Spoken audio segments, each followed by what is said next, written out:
What's up, everyone? Welcome to my corner of the internet. I'm your host, Ryan Kramer, and this is Crossover Commerce, presented by PingPong Payments, the leading global payments provider helping sellers keep more of their hard-earned money.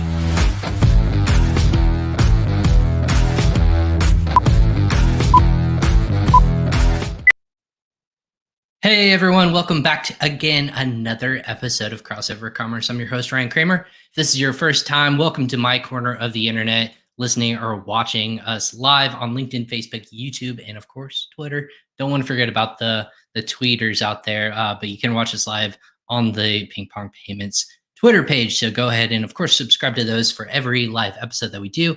But then we go out on your favorite podcast platforms as well. So if you're listening to us again later on, thank you so much for listening to us on your way to work or at the office or your commute or whatever. If you're commuting right now or on your travels, we appreciate the time that you spend with us on this podcast. Like every episode, again, this is episode 156. So of course, every episode here is brought to you by PingPong Payments. PingPong Payments helps Amazon and e-commerce sellers internationally help them keep more of their hard-earned money. That's with either sending international payments in terms of their paying out their suppliers and manufacturers, paying their VAs, paying any kind of employees internationally. If it's not in their currency, you can use us to do that. But then also on the receiving side, if you're a huge brand internationally or you're a growing brand and you want to start to diversify into other marketplaces, PingPong's another option for you to receive in different kinds of currencies and not pay the fees that come with that. You can actually save a lot more money, put that to your bottom line,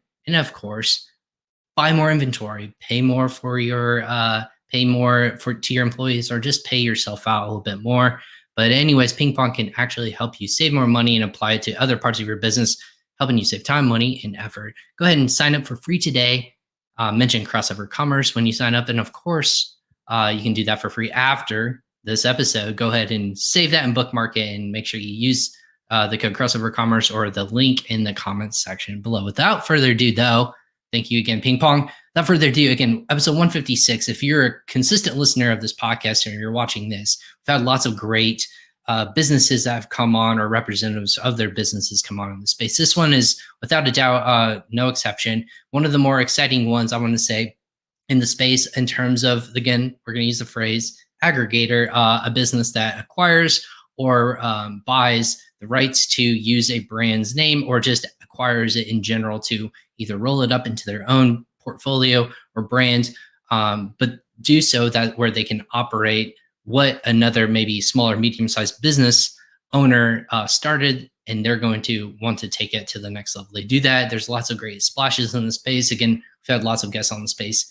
before, but today we're going to bring on the folks from Acquco. Again, it's a funny name, but it completely makes sense once you read it outside. Acquiring companies, or Acquco. The team over there, based out of New York City, in New York. The team in there is growing. I believe just had their first anniversary, if you will, but growing quite rapidly, making lots of splash in the news. Again, at Prosper Show, you might have seen them around, like on the likes of CNBC, but doing and operating businesses at scale and really revolutionizing exit opportunity. So what does that mean? What does that look like? If I'm you, the listener, and listening, hey, what is it? What's the difference between each of these kinds of businesses? Well, we're going to dive a little bit into that today. So without further ado, I'm bringing on Jake Wolpert, who actually is the head of sales at Acquco. He spent the last 5 years scaling brands on Amazon before joining the team over there and helped the leadership positions at Feedvisor as well as Blue Wheel Media. And him and his team are now focused on presenting those opportunities in the likes of businesses. And if you're looking for an exit or looking to just move on from your business, or if you just don't think that you just think it's the right time to exit, this is the person you want to talk to with as well. So that being said, welcome to Crossover Commerce, Jake Wolpert of Acquco. Jake, thanks for hopping on today, all the way from, again, New York, correct? Yeah, well, I'm in New Jersey right now, hiding away in the suburbs, but yep, we are based out of New York City. Gotcha. Okay. Well, thanks for hopping on today. I appreciate that. So maybe the stepchild, obviously in the New Jersey area instead of New York, it's okay. Won't hold on against you. But hey, it's For people who are listening to this, maybe kind of quickly, I did a quick introduction of you, but tell me a little bit more about you, your background, and maybe why Acquco. What was the opportunity like for you and the team, and kind of tell us what you guys are all about. Yeah, absolutely, and I do appreciate that intro. I think you nailed it. It made me sound a lot cooler than I probably am. I try my best. Do you want me to talk about overall background or just my background? Let's go. Yeah, tell me about you, Jake. You first. So, what's your background? What does it stem from? Are you from the e-commerce space? Is this your first stint in the Amazon world? What's kind of that background for yourself? Yeah, absolutely. So, I went to college. I majored in Amazon with a minor in e-commerce. As we all do. Yeah, I feel like everybody who's now in the Amazon space spent a significant amount of time doing something that had nothing to do with Amazon or e-commerce. I'm no different. I sold real estate. I did stand-up comedy. Tried to break into the screenwriting world. Worked for a company that Chief Executive Network that was a manufacturing company, peer network for manufacturing companies. But then I went back and I got my MBA at Rutgers. And then after I got connected to VP of Sales at Feedvisor, I thought it was a really cool company. Feedvisor was leading the way in repricing software. They had raised an A round and was looking to break into the U.S. Or sell more into the U.S. They were based in Tel Aviv at the time, so really learned the Amazon space that way. Learned the reselling world and then the private label world when Feedvisor started to sell advertising technologies. And then I joined Blue Whale Media, which they have a sister company that is a top 150 Amazon seller. So I feel like I was being trained this entire time to buy Amazon businesses. I've spoken with thousands of sellers over the years. They're the most interesting people in the world. And then I joined Acquco. I think what really drew me to them were the founders. I spoke with Ron and Gerald and Wiley and then our head of growth, David. And I really bought into them more than anything. And I'm really excited to be at Acquco now. I've been here for 6 months, although it feels like forever. And we are looking to build the largest collection of e-commerce brands in the world. That's amazing. Well, that's a good place to start. I think first and foremost, as you know, being in the Amazon space, I think everyone thinks is a misconception of it's going to age you. 6 months will age you close to 5 years. So we will all be. I will definitely lose my hair by the time this podcast, whatever it looks like. My hair will be completely gone. Yeah. But that being said, in the Acquire space, so I'm curious. Just for you're the director of sales. What does director of sales do for an aggregator or the likes of a roll-up company? Is that where you're going out and you make the purchase, or you're finding the companies to potentially acquire, or is that more of the M&A side and mergers and acquisitions? Like what does the director of sales do? Yeah, absolutely. It's a good question. So I build the process for looking for and targeting brands that fit into our portfolio. Again, I know I have sales in my title, but my job is not to convince sellers to sell. I know it's it's their baby, but my team talks to sellers about 100 a week about the process, what to expect, how to prepare your business for sale. Obviously, if they're ready to sell, my job is to convince them to sell to us and not some of the other companies out there. But we really build an acquisition strategy for the optimal brands that fit in our long-term plan. And then I work closely with the acquisitions team that does a diligence on the business and comes up with what we think the business is worth before we make an offer. Okay. So your job is to maybe find those kinds of companies, whether it's on Amazon or fits into their portfolio. So we've had, like I mentioned in the introduction earlier, there's lots of different, the term aggregator. I feel like I had this conversation last night. I feel like there should be a different word than aggregator. I feel like it's not a pleasant term. It should be more like finessing or like growth company or something along those lines of brand building, brand builders or something along those lines. But for aggregators, their job is to, clearly find success on Amazon and maybe take it to another level. You guys are one of those companies who've announced a significant raise of capital, whether it's going to equity or to debt. We've talked about the differences on the show before. So I guess what I'm asking is, what makes your team different? What makes you think that you can stand alone, not do what the other teams are doing, but do it differently and do so effectively? Yeah, absolutely. So first of all, you nailed it. I think aggregator is a term, the definition is really to collect, right? When you think of yourself as an aggregator, the goal is to collect brands, Amazon brands. And that's great, right? But long term, if you are just thinking about, singular focus on just collecting brands, you won't succeed. We think of ourselves as Amazon operators, mostly because we are Amazon operators, right? Our CEO, Ronick, worked at Amazon. He was part of the merchant technologies team. His team designed, new product features. And he also started a brand on Amazon. And the first year grew it. They did $7 million year one. Since then, Ronick has launched, grown, exited multiple FBA brands. Our other co-founder, Wiley, has done the same. They actually went to college together, went to Cornell. They've consulted with the largest brands in the world. And so that is one of our competitive differentiations, where we are actually Amazon operators. The majority of our company, we've either come from Amazon, we've scaled brands, we've worked for e-commerce companies. And I think so the mindset is that, we're not aggregators. We grow brands past acquisition. Very cool. So when we're talking about revolutionizing, obviously the difference would be, what I hear right away is you guys have done it, you've walked the walk, you talk the talk.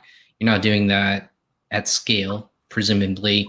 Is it public knowledge of how many brands that you guys have that are operating, or is that something you guys keep to yourself?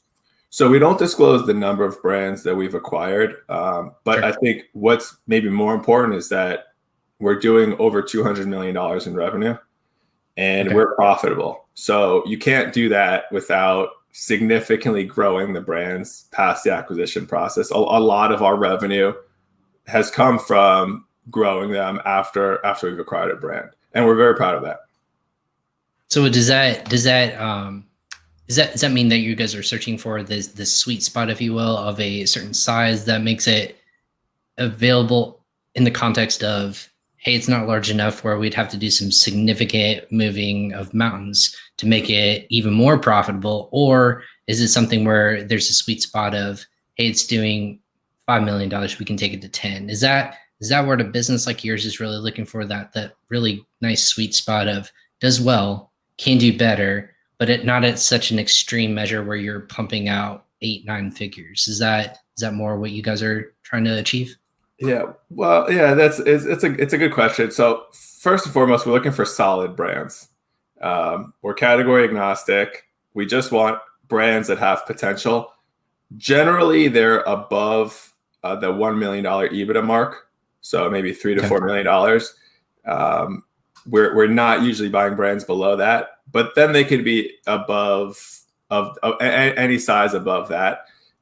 If we see potential in the brand, we're interested, right? If we think that based on our team and our current portfolio, maybe there's some synergies that we can leverage, we are interested in acquiring that company. Okay, so searching for brand and business, I guess walk me through the processes. I'm curious, since you're one of those people of identifying who these people are. It's kind of not as much of a mystery, but you can know where these businesses are located if you go to their seller profile, right? You know where their business address is technically. Lots of different businesses. What's kind of the process on the day-to-day of, like, for you guys and your team? Is it just knowing, like, what are top sellers in certain categories? Like, there's so many different products out there and so many different sellers into the millions. Where do you even start in that kind of in that processes? I'm curious. Yeah, so we do get a ton of inbound conversations. So people come to our website. We've gotten good exposure. We see people at conferences, or we're on podcasts. So a lot of our day is companies calling us, reaching out directly. But I do spend a lot of time on Amazon. I use third-party software. I also I want to point out that we've built an internal database The head of our data team is ex Microsoft, so we do use tech as well, and it's proprietary to go in and we've built a lead scoring model as well that helps us identify the brands that are worth us acquiring, and then we reach out, we introduce ourselves, and we take it from there. So there is internalized metrics that you guys are looking at. I've always been fascinated too with the aspect of where does the weight of each brand come from in terms of, is it more of the number of products they're selling, the quantity, or the quality of, again, there's distinguishing factors, right? If we're going to be talking about the feel and like it's a evergreen product where it's going to stay around forever, it's going to be consistent, it's going to be, you don't have to change much. You're just buying something that's going to be pretty basic. I won't say basic. The floor is high, but the ceiling is also very low. So you have a consistent brand, but then you have something that can maybe spike in terms of, maybe it's not for everyone, but it can have this trendable nature to it. Where does the weight come when you're looking at a brand more? Is it a consistent product, or is it more of a, hey, there's opportunities to see this thing really take off, and if we hit a home run, if we put a lot of some eggs in that basket, we can really knock it out? Yeah, I love that question, and it's a tough question to be honest to answer. So there are some products that are no brainers, right? Top BSRs, review moat, just they're not going anywhere. The challenge is identifying those ones that have the potential. Like for example, we think that home gym equipment is gonna continue to grow. Maybe it's not. Maybe a lot of people think that as well, but people started working out at home. They maybe stopped going to gyms during COVID, and now there's like, I have this exercise bike. I'm going to continue to do that. So we think that category has got a lot of growth potential, and we are looking into that as well. But it's really a balance between the home runs and the ones that are that everyone's chasing, and then really trying to identify those ones that have that are maybe a little bit more niche, but do have potential long term, especially off Amazon. Right. So with that being said, I say you're all. There's lots of different companies maybe competing for the same category. There's only, in theory, there's only so many top brands that are selling into certain categories. So after you've exhausted that list, like I said, there's someone who's pretty consistent. They're going to have the top baby blanket or something like that, like top child's toy.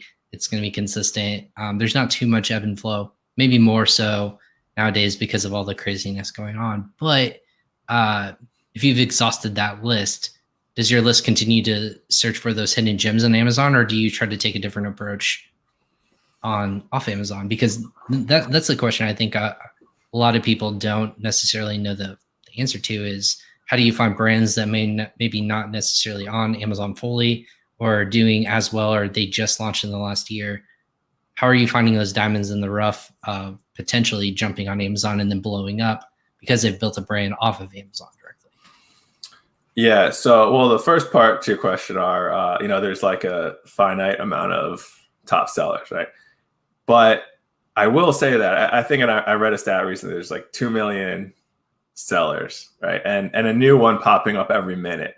So the important thing is to, talk to as many sellers as you can, because the ones that maybe aren't top right now will be top in 6 months, or will have significant growth. So I think you catch them on the upswing, basically. Exactly. So I think talking to them, learning about their brand, learning about their story. I've been in the space for a while, so I'm able to predict, who's doing a good job. You can look at their content, you can look at their initial reviews, and you can forecast that this will be one that is worth it. Second part of your question was right off Amazon. We're looking for strong brands. If they're on Amazon, that's great. We do think that we can scale brands significantly off Amazon, but our goal is to be the largest collection of e-commerce brands.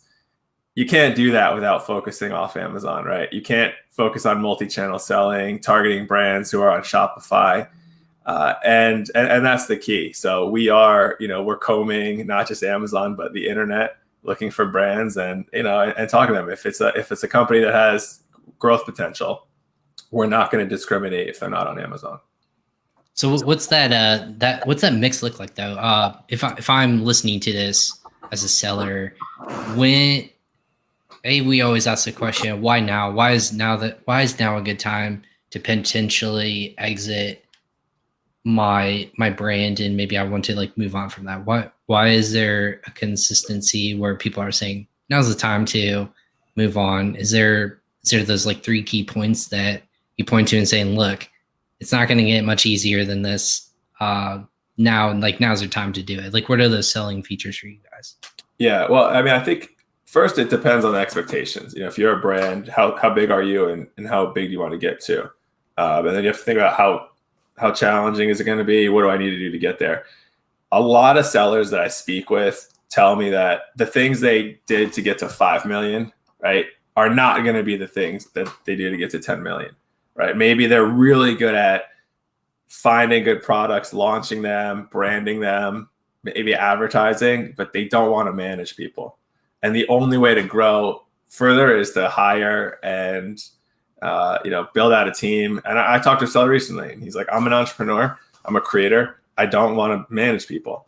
And when you start working in the business versus on the business, and trying to build out a team, that could be a good time to sell. Amazon is getting really competitive. So maybe the same things you're doing that aren't working, or you have to decide, do I really want to double down my investment in advertising and scale that way? And then the second part is, if I grow two businesses to 5 million, it's really the same thing as 10 million. And so, do I have a better chance of growing another business to 5 million than I do at taking one from 5 to 10? Okay. Well, that makes sense to me. And I think like you said, we always tout the scalable nature of, again, cost, the investment that you have to put into it. We've, with sourcing and logistics now, I think the last time I checked, which was yesterday, of how many boats are on the water right now, it's going to be 70 boats and container ships are on the west coast of the United States. That's just the nightmare to get your goods quicker to the United States. So I guess, what's the revolutionary ideas that you guys are taking and doing different than every other person who's either started an aggregator business? And then what's kind of that path moving forward? Is it going to be different, and you're going to take a right hand turn quickly because of what you guys are forecasting? Like you said, you see where people can go. Where's that differentiating factor going to come from for you guys? For us, you're talking about long term, like after we acquire brands. Sure. Yeah. So every part of our business we've built playbooks for. And so we have people handling all growth levers. And, it sounds simple, but we think we have world-class operators, and that is the key. I think, technology is important, but you need to have people who really understand how to grow brands and scale them. And I think we're extremely disciplined. We're not trying to just acquire brands because another aggregator is doing it. It has to be a brand that we've built a strategy for long term and we can execute upon. And if we don't think we can grow it, and another company wants to buy that brand, it's all theirs. Mm-hmm. What's kind of your what's the fear that you live in as a company who's buying these brands? Like, what's the biggest fear? You're going through the processes, you think, hey, the numbers make sense, they look good. What's that traditional fear, that number one fear that you have of you're about ready to cross the finish line? What is that thing that kind of sits in the back of your head as a company? Well, I think everything you have to expect, or you have to anticipate. You have to be scared of everything, but at the same time prepared for it. Whether that's suspension or getting reported for whatever. I think the challenge is just being ready for whatever happens, and not getting caught off guard. I think Amazon sellers, maybe that it's just me and you running a business. There's multiple things to take care of. We're not prepared, and it takes us forever to get over suspension, or new competitors are jumping in and driving up the cost of advertising. How are we handling that? So I think just being able to anticipate all the challenges makes us sleep a little bit easier at night. Gotcha. So what's that one thing so I guess in that regards, you're preparing for the fear, but what's a story maybe you can tell us that there was that worst nightmare came to realization of, you guys bought this brand, but there was something maybe bad on the books, or there was you can't get that product anymore, or you can't like make it anymore because of the goods, or it was something that wasn't uncovered or anything like that. I'm not saying that your team is bad at uncovering that kind of stuff. Is there something that was just that worst case scenario did come true and you had to pivot and really think on your feet as a company? Because it wasn't you don't know the processes. You're going through all these things called due diligence, right? For the listener out there who's going through this process, businesses like yours are going to go and look at your accounting books. They're going to say like, hey, what's profitable? What are you spending? Paying your taxes, all that fun stuff, right? When any sort of business gets purchased, you got to look at what's in the black, what's in the red, and hey, can we make these numbers make sense for the investment? So with that being said, has there been something that's happened and you were like, it was a 1% chance, but yeah, it happened, and now are stuck with that problem? Is there something you can share with us? Well, I mean, the biggest one was the shipping container costs. That was a challenge. But we don't have any nightmare stories like that. And I'm not saying like we're perfect, right? We have challenges like everyone else, but we're extremely thorough in our diligence process, and things like violating TOS, right? Fake reviews, we flag those. So if there's anything that we think, we look at the account health, we look at the history of the seller. We have been very good at flagging anything that is going to prevent us after the acquisition of scaling the brand. So no nightmare stories. I've heard of a ton of nightmare stories, but no, nothing from us internally. I know that's probably not the best answer for you, though. Jake, this is a podcast. We're supposed to have good, interesting stories now. That's not salacious enough, well, that's a good thing. Well, that's a good thing. So, like, maybe let's flip that question on its head. Then let's take it the different direction. Something that surprisingly surpassed expectations internally. Of maybe it was a smaller brand that once you got your hands on it, you were like, oh my gosh, like there is a massive opportunity that was missed by the seller or by just in general of, hey, if we just knock this processes down into streamlining it with our own revolutionary software or processes, whatever that might be, we now take that brand and completely, like the value of it is completely like 5x, 10x, whatever it is, surprisingly with your company. Has that happened?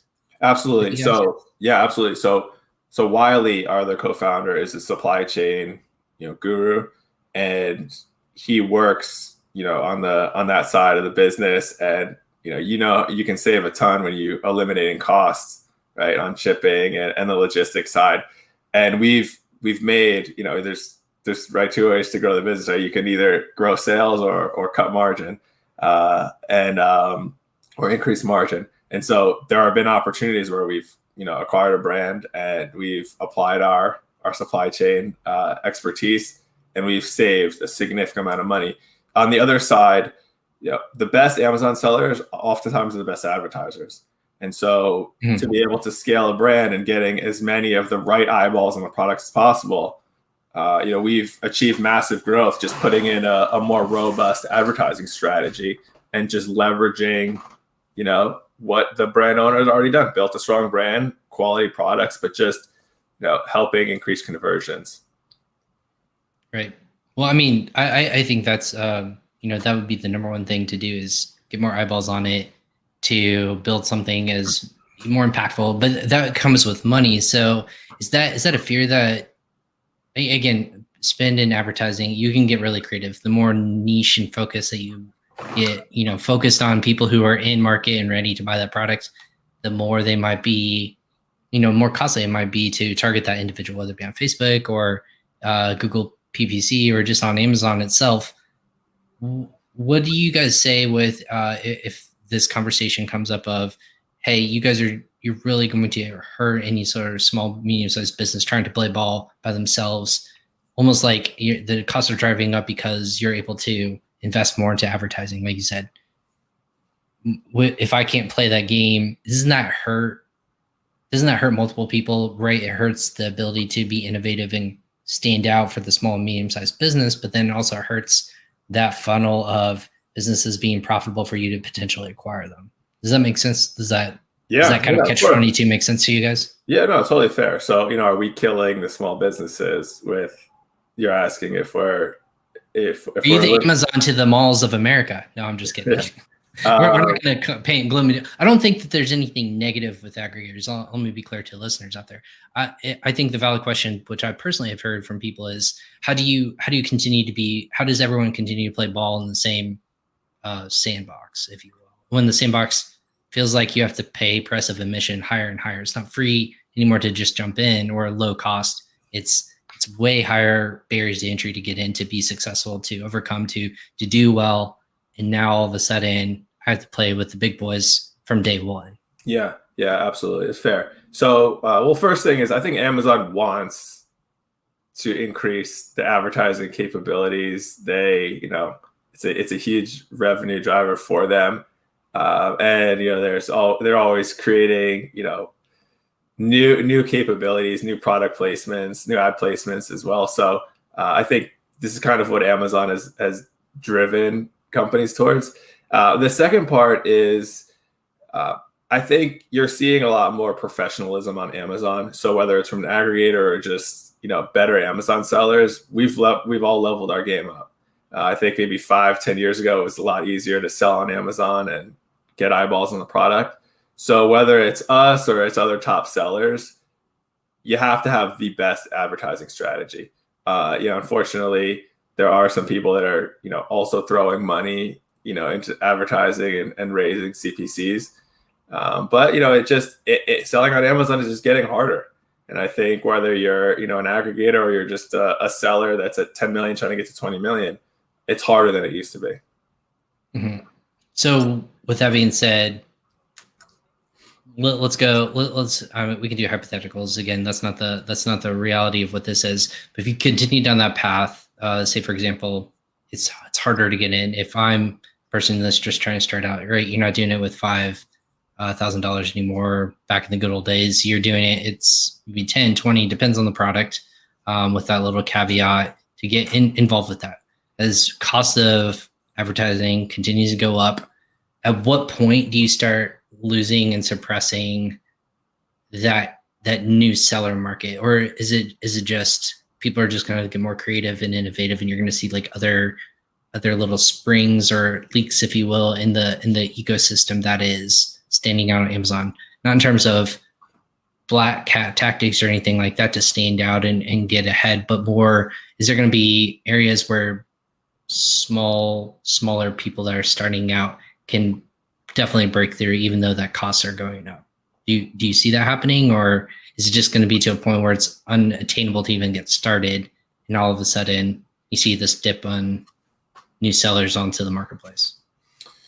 Yeah. So, well, first thing is Amazon is only growing, right? It's responsible for, I think, 40% of e-commerce sales, and only growing more. So there's going to be more people to buy products. On top of that, I think I read a stat recently that I think it was 60% of searches begin on Amazon. So Amazon is now a search engine, more than maybe more than a marketplace. And then on top of that is like 3/4 of the sales are non-branded. So which means that people are just going to browse for products. Like if my wife, for example, right, just looking to find new stuff. And I think if you're launching a new product and it's a great product and you have A+ content, you can still take a percentage of the market share. If you're saying I want to launch on Amazon, I want to take 20 or 30%, or I want to play those, I think it's almost impossible to do that. But to take a good amount of sales, enough to have a nice living, I think that's still possible. Obviously you need to bid on some long tail terms as well and have a strategy for that, and potentially layer in some ASIN targeting. But it is possible. It's just setting expectations that maybe being the next $100 million brand in 2 years may not happen. Right, I was going to say, does that mean that it just takes longer to build up these quick, high performing brands, if you will? It's just going to take maybe an extra year or so, because to get your steam going, be more involved and whatnot. It's not going to just be this quick hit one time. In 7 months, I'm doing 8 figures. It's not going to be as effective and easy anymore. It's going to be more long, strategic, building business kind of thing. Be more thoughtful of who you're targeting, how you're standing out. And it's not just a Me Too product. So I would agree with that. Yeah, I would agree with that. Yeah, that kind of thought from you, Jake. So Jake, for people, so sellers internationally in the United States, let's be clear, are you guys looking for brands who are located in any sort of specific country, or is this something where if you're a seller, you're successful, it's a brand you can operate, you're going to play ball with those people? Yeah, absolutely. We are interested in, I mean, the truth is the majority of the sellers I speak with are located in the U.S. and sell in the U.S. Mm-hmm. But I spoke with seller last week, large brand in Germany. We're still having conversations, and we're interested in their brand. But most importantly is we just scrutinize brands differently depending on where they're located.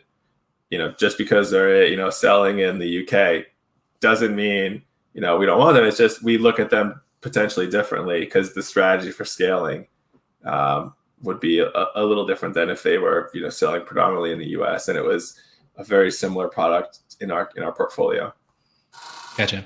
So you're rewarding more so a business that is already selling in Amazon, or I would say rewarding, it's more your appetite's a little bit more for selling and being successful in .com marketplace instead of just in like .uk or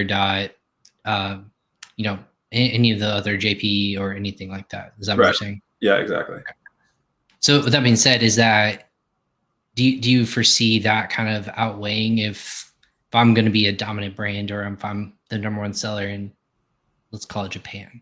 Japan's the third highest eyeball traffic selling Amazon marketplace right now. Obviously competing with other marketplaces, but it's still becoming more and more popular. Is there a point where that completely outweighs the fact that it's talking to you 1 billion people instead of 300 million so plus people in the United States? Is there a point where the eyeball test becomes, hey, impressions actually matter instead of sales? Does that make sense as a brand? Yeah, absolutely. It absolutely makes sense. It's a great point. I think we, at our leadership meetings when we're building our strategy, we evaluate things like that. The most important thing though is to be disciplined and not get drawn to the sexy numbers like that, and we really want to make sure we're doing it the right way and not just jumping in because other aggregators are doing it or it's a trend. And we really want to do everything the right way because 2-3 years down the road we see ourselves being the largest Amazon operator. That's awesome. Well, I mean, that's the hope I believe for everyone. There's only one top spot, right? But everyone can have a piece of the pie, and I think we would both agree that there's lots of space, and I said earlier, in the sandbox, if you will, for lots of people to coexist. But maybe my question kind of goes to this other direction of what is a trend for you and your team versus what has brand tied to it. And let me maybe clarify this question. For example, a trend can be something that's flashy, has lots of a spike in sales. It can be the hot thing, if you will, a trend, like maybe a fidget spinner. Lasts around 1.5 years or so, I think, is the hotness of it, where first a couple people were to the market, they were really successful. Then all of a sudden, by the time they were second or third shipment, everyone had a different iteration of a fidget spinner. Lasts about 1.5 years or so, but that market, what I would call a trend. What juncture do you weigh a product as a trend versus a product has staying capability and will last X years? What is that distinction for you and your team? Yeah, so that's a good question that our M&A team is that they're doing that all day long. But fidget spinner is a good example, right? It's not like a fad product. It's not something we want. Same thing, cell phone cases, right? Anything that's going to be a new generation every year. We don't want those products. An emerging product, like the pet category, I think is a category that's been emerging and that we're very interested in. Okay. But or the baby category. As a parent, I know how I buy products for my kids all the time. I'll So say that industry will not dry up. Let's just be clear. That baby industry will always be a new and emerging market constantly. You don't have to worry about those customers ever going away. yeah, absolutely. And also, we spend, all of my money I spend for my kids, or my or the, my dogs. But we do, that it's more of our transactions team, our M&A team, that is looking into that, and they're looking at hundreds and hundreds of data points to think, is this a fad product or is this an emerging trend? And then they feed that information back to us, and then we go target those companies. Okay. So in that regards, they have to almost have a hat of predictor, but then also of, so what data points does that help yield? Like, there's no industry secrets we want you to share. What does it take for someone to know the difference between a trend versus staying power? Because again, in the context of history on Amazon, let's just call it what it is. FBA has been around 2015, 14, more popular in 2015, I will call it. So call it 6-7 years. That Amazon.com has been a third-party marketplace for lots of different growing companies. Like we saw you call it the genesis or the start of it all. So 6 years of data that you're working with, knowing around that a product is going to last at least 6 years, because that's the history you have. That's the maximum theoretically of what you could be working off of. You only know that a data or a brand or a product can last maybe theoretically that long. How long would you want a product to actually have staying power, sell well, go through in theory in that regard? Does that make sense? Like, yeah, it's a really I only know it has staying power for at least 6 years. Do I know if it's going to last 10 years? I don't know, because the data doesn't tell me that yet. Right. It's a good question, and I don't actually have the best answer, to be honest with you. I think it depends on if we want to scale it on Amazon, or if we think that there's good potential to scale off Amazon, and have an omni-channel approach. We may think that on Amazon this product's going to grow, but maybe the real opportunity is to get the product into Best Buy, right, or Bed Bath & Beyond, and that's where we can see significant growth as well. I think those growth levers are most important when evaluating, how long this product is going to have, power for. Is there a playbook that you guys feel pretty confident on? Hey, if it's just a Amazon product and a brand, again, a brand. I go back to the definition of brand, because that's what I think a lot of people get confused by is, what is that distinction of a brand? A brand on Amazon may not be actually a brand. It might be just a name that someone's tied to a bunch of randomized products. But then you can look at a brand like, let's call it a Zesty Paws again. We talked on the show. They were acquired for $600 million by a VC company, to a roll-up company. I think they're based in China. But the brand itself is Zesty Paws, and they're known because they have a direct-to-consumer arm, so they can sell on their own website. They are started on Amazon, so they started selling on Amazon, but pet-based products. And then third, you are selling in retail stores of the likes of Target or PetSmart, things like that. Is that where you've achieved a brand, or can you actually be a brand without existing outside of Amazon? Does that make sense? Because I know Anchor grew from it. It's a publicly traded company, but they have their own direct-to-consumer arm. They have all these different things that, in theory, make you a standalone company. Can you have a brand that just exists on Amazon?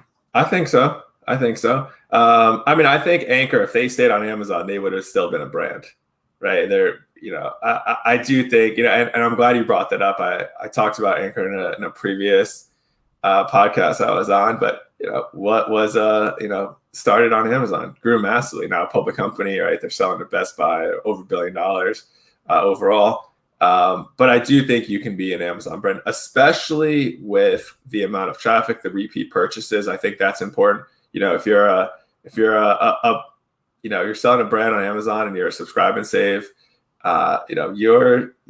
you could be doing significant amount of sales People know you and they have no reason to go anywhere else to buy your product. They're just, you're on Amazon.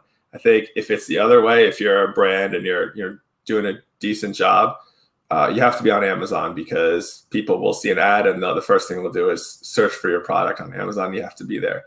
But I don't think in all cases you have to go off Amazon to be a brand. Okay, that's just my opinion. Right, no, that's a strong opinion and a strong theory. You had mentioned in kind of those points too that because they sell on Best Buy and they're selling directly to these other places, in theory, that's where they got a lot of name recognition potentially. But I guess with a brand coming strictly from Amazon, I think you're right. It can exist. I think it can happen. I guess the distinguishing factor I want to make to the audience and listener who's saying, how do I build my own brand? How do I build an anchor? Again, lots of these things happen over time.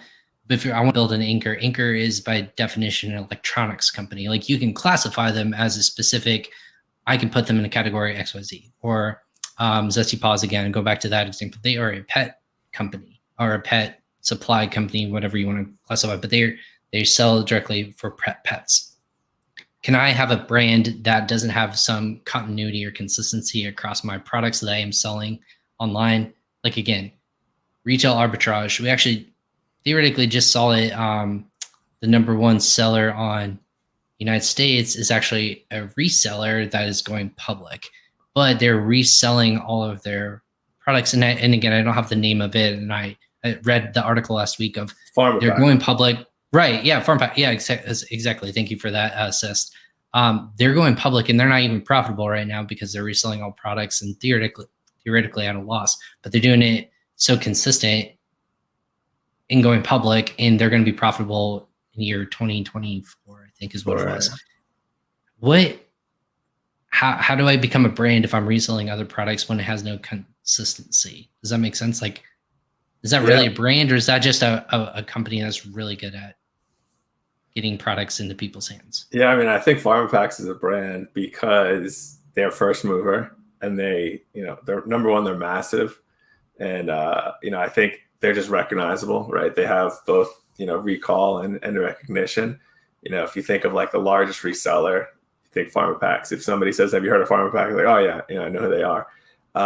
Reselling though is tough. They're usually, you just know the brand that you're buying. You don't know who's actually selling the product on Amazon. So I'm not sure how many resellers are actual brands, but right. I guess that's where my point is that something that Acquco or any other kind of acquisitions company or aggregator company, again, collecting of brands, ultimately you just said they are a brand. What's to keep you guys from going after like a reseller? Lots of times I hear resellers are not worthwhile for aggregators because they just don't have the margins. Is the most glaring thing. I get that, but they're going public and they have the ability to do a theoretically turn profit. So is there a division or space where aggregators start to make these divisions of resellers or buying products like 1P products and reselling them online? Like, is there a space where that starts to evolve under an umbrella like you guys? I don't think for us, because it's a brand. So you just made the point of, and this is not to argue or piss on anyone's comments. It's to say they are a brand. We've made that clear. Aggregators, by definition, are acquirers of brands. Right. Is there a space where that becomes a play for somebody, whether it be Acquco or somebody along the line? Yeah, I think the issue with the resellers is a lack of exclusivity. Right. So you can't really control your brand. You can't control the price. I think it becomes a lot more challenging if you're, reselling, lotions and toothpaste, and there's nothing. Right, the product selection is all over the place. Like, let's be clear. If you've listener out there, if you have never looked at their brand, it is this jumble of lots of different products, stuff that everyone needs clearly, right. But it's all over the place. Like, I can't say you fit in this category. Right. But anyways, it's all over the place. Right. And I think you have less control. I'm not saying that there isn't a business of buying resellers. I think somebody could do it. they'd have to make sure that there's some kind of relationship with the supplier where that's going to continue.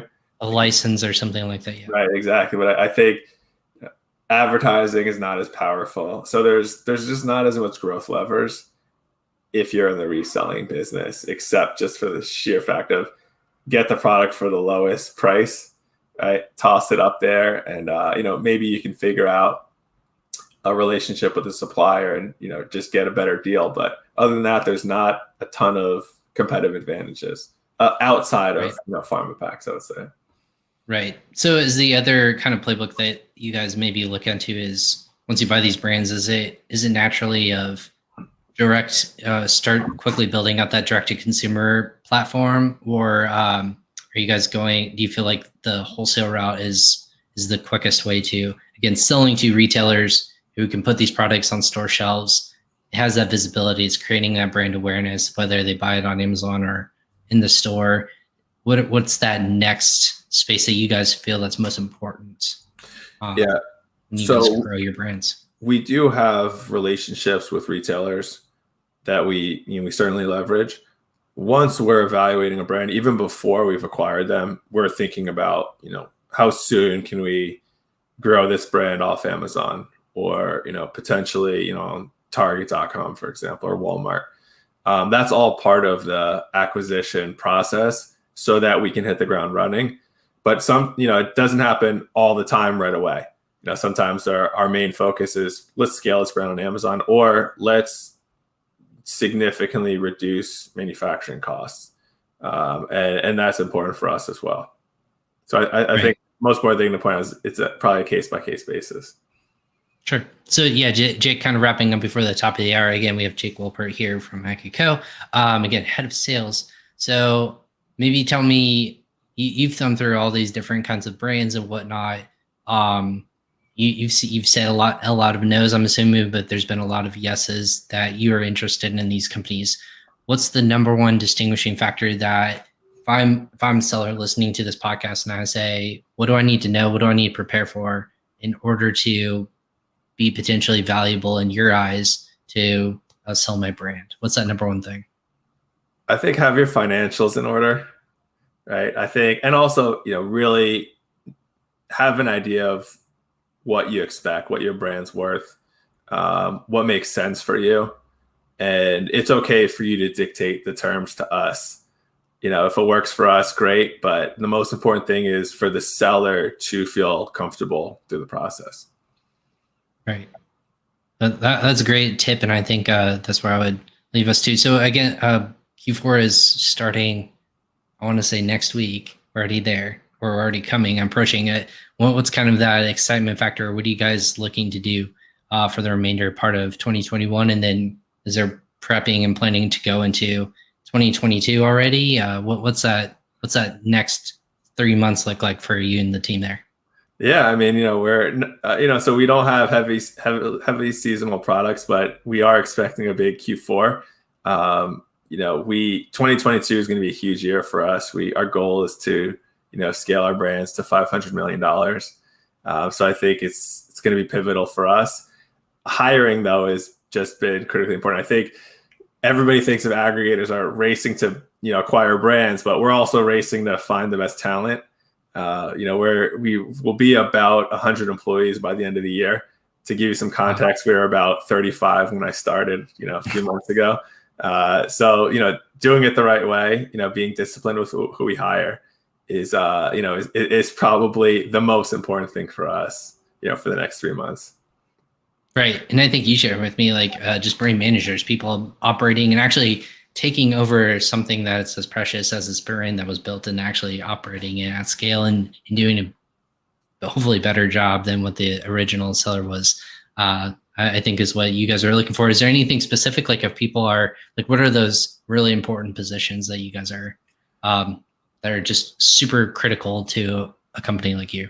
Yeah. Brand managers, people who have expertise in advertising, in SEO, right? Really, any part of growing an Amazon brand. A lot of the people we hire have actually started and grown Amazon brands as well. Because I think there's a difference between, your own brand, growing it, and then growing someone else's brand. But we really want to keep that integrity of the brands we acquire. And so when you have that personal connection to a brand and you've experienced that before, it's really important. But, we're looking for all levels of Amazon experts. And it's it can be challenging. Well, I mean, I think you guys are up to the task too. I know there's lots of different exciting things in terms of marketing and money in the space. And of course, like just the sheer opportunity that I think lots of people have finally acknowledged that brands have power on a platform like Amazon. I always talk about international growth opportunities. I talk about the ability to actually develop something from nothing with all these different ideas, and you do the same thing too. Coming from a service provider side, I think that insight is super valuable. Are you guys going to be if people want to touch base with you, whether it's in person and you're going to be at a conference or an event, or they just want to connect with you guys individually, how do they do that? Yeah, so, first thing, I'll be at Seller Velocity on Thursday, which we're pretty excited about. And then we'll be at a handful of conferences. Yeah, I'll post it on LinkedIn, just our schedule. But, really the best way to contact me is email me, jake.walpert@acquco. But I'll also give out my phone number. I want to say that I'm available. I'm transparent. 908-208-9674. For people who don't want to talk, you can text me. Or come to the website and someone will contact you. Yeah, we have Acquco's website. Again, it's acqu.co. Again, play on the words of acquire company. I love it. I think you guys are one of the more I would say brand-wise, which I love talking about, one of the more recognizable brands in the Amazon aggregator ecosystem. Again, we got to find a different word than aggregator. It's going to come. Someone's going to say it's going to stick. It's going to be this not I want to say like dirty word like this. Yeah. Like we're going to keep it all to ourselves, like brand builder companies or whatever that looks like. Operators, good. Yeah, I think brand operators. There you go. Yeah. Exactly. Well, that's exciting. And again, thank you so much for Seller Velocity, which PingPong Payments is also a sponsor of. We will also be at that event, so make sure you stop by PingPong's table, Acquco's table, and thank you so much again, Jake Wolpert from Acquco, for hopping on Crossover Commerce Day. We appreciate it. Now, friend of the show, we appreciate your time today talking about how you guys are revolutionizing exit opportunities on Amazon. Thank you so much, Jake. Thanks, Ryan. Appreciate it. No problem. And again, everyone else, thank you again, listener, for listening to Crossover Commerce. Again, this is our podcast in our corner of the internet where, again, it's dark in my corner of the internet. It got so dark quickly if you're watching us live. But that's the beauty of living in a state that constantly is either raining or it's hot, has all get out right now. But that's why we go live. We, with the changes in the weather, just like the changes in the e-commerce space and environment too, you have to ebb and flow with what comes. But we're staying strong here in the darkness, basically producing this podcast. With that being said, I just wanted to give another quick shout out to Jake and his team. Thank you for hopping on.